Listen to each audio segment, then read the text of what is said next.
교통사고의 경우에 실질적으로 소송을 하게 되면 대부분 피해자에게 어느 정도의 과실은 인정되게 됩니다. 이 부분에서 변호사의 조력이 절실한 경우인데요. 어떻게든 피해자의 과실을 적게 인정받는 것이 교통사고로 인한 손해배상 소송에서 큰 쟁점 중에 하나입니다. 따라서 전문 변호사의 조력을 받아서 억울하게 자신의 잘못보다 더 큰 손해를 보는 일이 없어야 하기 때문에 이 부분에는 좀 유념을 하셔야 될 것 같습니다. 예를 들자면 당시 가해 차량이 적정 속도를 많이 위반하였다던가 아니면 사고 현장이 뻥 뚫린 곳이어서 어지간해서는 사고가 날 수 없는 곳인데 가해자의 과실이 매우 크다라는 사실을 입증하는 등 변호사가 사건 현장을 꼼꼼히 검토해서 다툴 부분을 찾아낼 여지가 아주 많이 있습니다. 이 작업에서 변호사의 전문성이나 성실성이 크게 효력을 발휘하게 되는 것이지요. 교통사고로 인한 손해도 역시 크게 세 부분으로 나눠서 살펴봐야 됩니다. 우선 적극적 손해로는 치료비와 간병비 그리고 개호비 등이 있습니다. 교통사고의 경우 자칫하면 큰 사고로 이어지기 때문에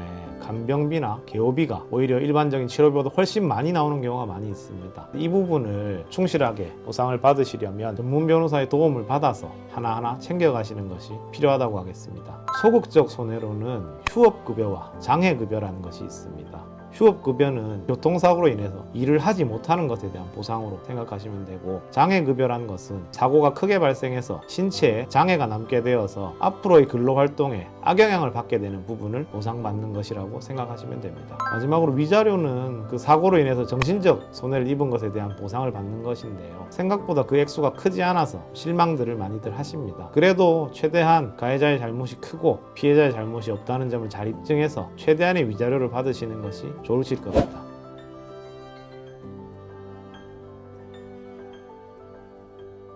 교통사고로 사망하시는 분들이 한 해 많이 발생하시는데요. 사망사고의 경우에는 좀 특수한 점이 있습니다. 통상 사망을 하시게 되면 치료비나 간병비 등은 들지가 않습니다. 다만 그 사망하신 분이 정년까지 일을 하셨다면 받을 수 있는 돈을 일실수익이라고 해서 상대방에게 청구를 할 수 있습니다. 다만 그 돈을 다 청구를 하실 수 있는 것은 아니고, 돈을 벌어서 생활을 하셔야 되니까 그 번 돈의 한 3분의 1 정도가 생활비로 지출된다라고 법원에서 판단을 합니다. 따라서 정년까지 버실 수 있는 돈의 약 3분의 2에 해당하는 만큼을 일실수입으로서 청구를 하실 수가 있습니다. 문제는 피해자가 현재 소득은 적지만 향후 소득의 증가가 확실히 예상되는 경우, 예를 들자면 경찰 공무원, 군인 공무원 등 나이가 들수록 소득이 높아지는 직종이 있습니다. 이러한 분들의 경우에는 앞으로 사망하신 분이 소득이 증가될 수 있다는 개연성을 확실한 근거를 가지고 법원에 입증을 해야 되는데요. 이 부분이 혼자 사시기엔 좀 쉽지가 않습니다. 따라서 역시 전문 변호사의 도움을 받으시는 것이 반드시 필요한